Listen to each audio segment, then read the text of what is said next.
Եթե ինձ վստահվի այս հանձնաժողովի ղեկավարումը, ես այդ պատասխանատվությանը մոտենալու եմ շատ հստակ սկզբունքով։ Հայաստանի Հանրապետության ազգային շահը պետք է լինի մեր յուրաքանչյուր որոշման ելակետը եւ չափանիշը։ Արտաքին քաղաքականության որևէ որոշում չպետք է գնահատվի միայն այն հանգամանքով, թե ինչ արձագանք է այն ստանում այս կամ այն արտաքին կենտրոնում։ Այն պետք է գնահատվի առաջի հերթին մեկ հարցով. ինչ է դրանից ստանում կամ ստանալու Հայաստանի Հանրապետությունը։ Մեր նպատակն է ունենալ ավելի շատ գործընկերներ, ավելի շատ շուկաներ, ավելի շատ ներդրումներ, ավելի շատ տեխնոլոգիաներ,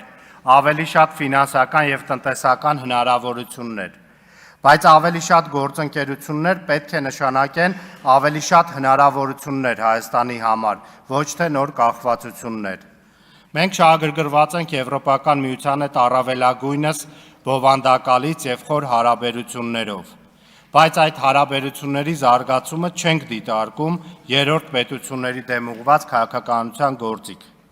Մենք չպետք է եվրոպական ուղղությունը զարգացնենք որևէ մեկի դեմ։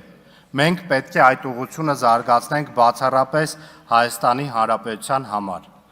Եվրոպական միության հետ հարաբերությունների խորացումը Հայաստանի միջազգային հնարավորությունների դիվերսիֆիկացիայի կարևոր բաղադրիչ է։ Սակայն դիվերսիֆիկացիա չի նշանակում մի գործընկերոջ մեխանիկական փոխարինում մյուսով։ Այն նշանակում է ունենալ ավելի լայն ընտրության հնարավորություն, ավելի շատ հուսալի գործընկերներ եւ հետեւաբար ավելի մեծ ինքնուրույնություն։ Որքան շատ հուսալի եւ փոխշահավետ գործընկերություններ, շուկաներ, ներդրումային հնարավորություններ, տրանսպորտային կապեր, տեխնոլոգիաներ եւ միջազգային գործիքներ ունենա Հայաստանը, այնքան ավելի դիմակայուն կլինի մեր պետությունը եւ այնքան ավելի լայն կլինի ինքնուրույն որոշումներ ընդունելու մեր հնարավորությունների դաշտը։ Ուստի մեր մոտեցումը պարզ է։ Միջազգային գործընկերությունները պետք է ամրապնդվեն Հայաստանի ինքնիշխանությունը, ոչ թե սահմանափակեն պետության ինքնուրույն որոշումներ ընդունելու կարողությունը։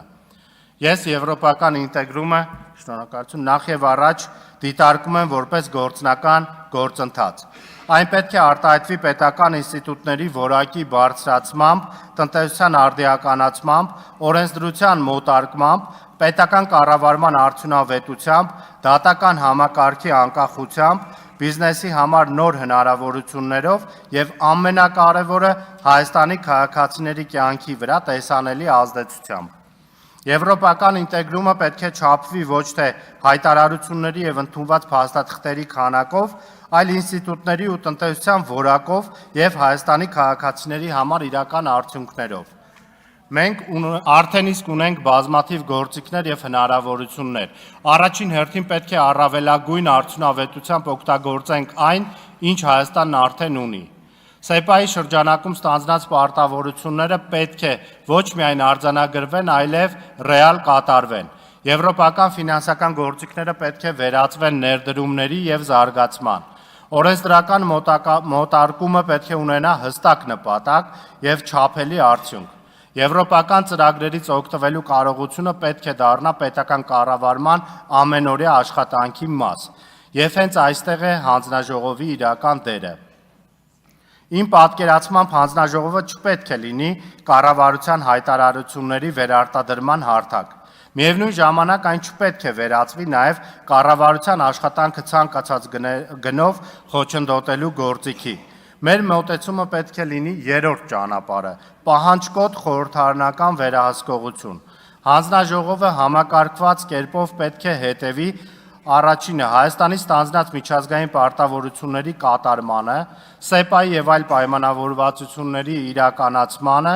օրենսդրական մոտարկման ընթացքին, եվրոպական ծրագրերի եւ ֆինանսական գործիքների օգտագործմանը, կառավարության կողմից հայտարարված ծրագրերի կատարմանը, բանակցությունների եւ նոր նախաձեռնությունների արդյունքներին եւ ամենակարևորը պետության, տնտեսության ու քաղաքացիների համար այդ համագործակցության գործնական ազդեցությանը։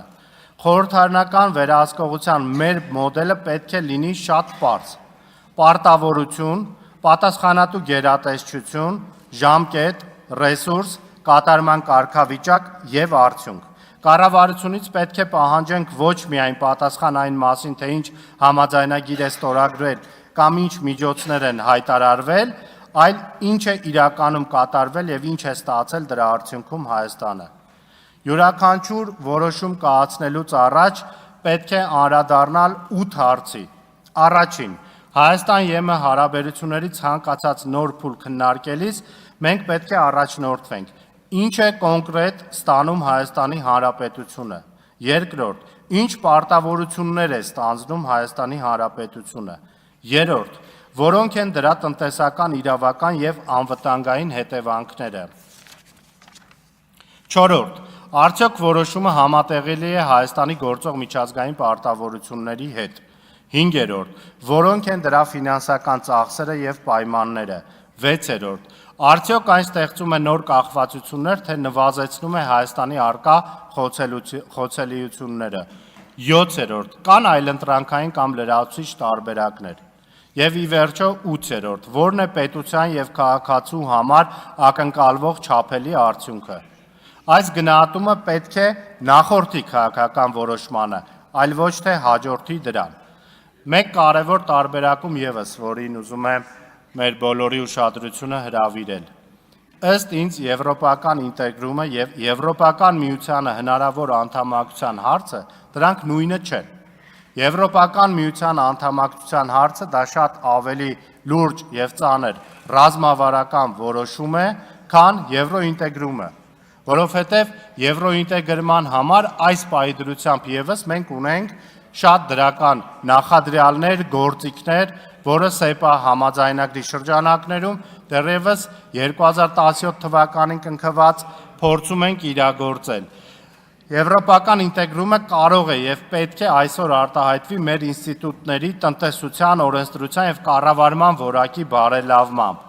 Իսկ ռազմավարական որոշման կայացումը Եվրոպական միության հնարավոր անդամակցության դա շատ ավելի լուրջ հետազոտություն, վերլուծություն, փորձագետների կարծիք, ակադեմիական հասարակության ներգրավվածություն անհրաժեշտության դեպքում դրանից հետո նոր պետք է կայացվի այդ շատ կարևոր որոշումը Հայաստանի Հանրապետության համար։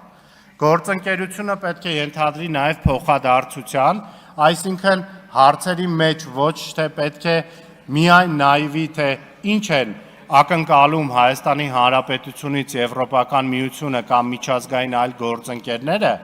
այլ պետք է նաև հասկանանք, թե ինչ է դրա արդյունքում ձեռք բերելու Հայաստանի Հանրապետությունը եւ Հայաստանի Հանրապետության քաղաքացին, որն է լինելու այն չափելի արդյունքը, որին պետք է ձգտենք եւ կարող ենք ձգտել։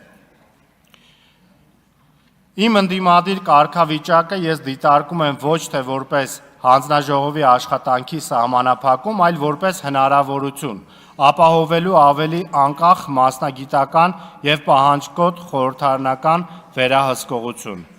Այնտեղ, որտեղ կառավարության դիրքորոշումը համընկնում է պետական շահի հետ, մենք չպետք է այն արգելակենք։ Այնտեղ, որտեղ կան տարաձայնություններ, դրանք պետք է քննարկվեն բաց, մասնագիտական եւ փաստերի հիման վրա։ Մեր նպատակը արհեստական խոչընդոտներ ստեղծելը չէ։ Մեր նպատակը որոշումների հիմնավորվածությունն է, պարտավորությունների թափանցիկությունը եւ կոնկրետ արդյունքների պահանջը։ Հանձնաժողովը, ինչպես նշեցի, նաև պետք է բաց լինի մասնագիտական փորձաքննության համար։ Մենք պետք է եվրոպական օրակարգ քաղաքական հռետորաբանությունից վերածենք համակարգված խորհրդարանական աշխատանքի։ Այո, եւս մեկ անգամ պնդում եմ, որ մենք ուզում ենք ուժեղ եւ փոխշահավետ հարաբերություններ Եվրոպական միության հետ, բայց այդ հարաբերությունների կենտրոնում պետք է լինի առաջնահերթ Հայաստանի Հանրապետության երկարատև շահը։ Եվ ամենակարևոր բանը ըստ ինձ,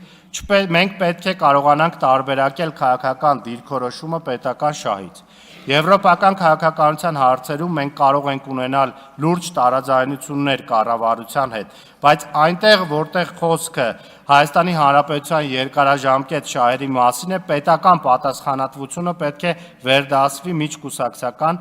մրցակցությունից։ Մենք չպետք է ընտրություն կատարենք Հայաստանի եւ Եվրոպայի միջև։ Մենք պետք է ընտրենք այնպիսի եվրոպական համագործակցություն, որը Հայաստանը դարձնում է ավելի ուժեղ, որովհետև Մեր վերջնանպատակը ոչ թե պարզապես Եվրոպային ավելի մոտ լինելն է, այլ ավելի ուժեղ, ավելի ինքնիշխան, ավելի մրցունակ, ներողություն, ավելի դիմակայուն եւ քաղաքացիների համար ավելի շատ հնարավորություններ ստեղծող Հայաստանն ունենալն է։